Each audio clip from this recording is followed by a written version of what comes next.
tayo ng Manila. Manila na tayo. Yan ang tanawin.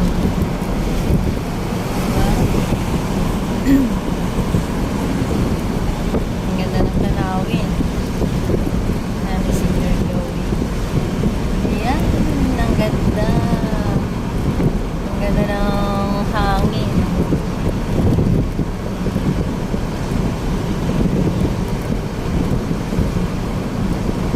Ang ganda. Green na green ang paligid. Ang tanawin.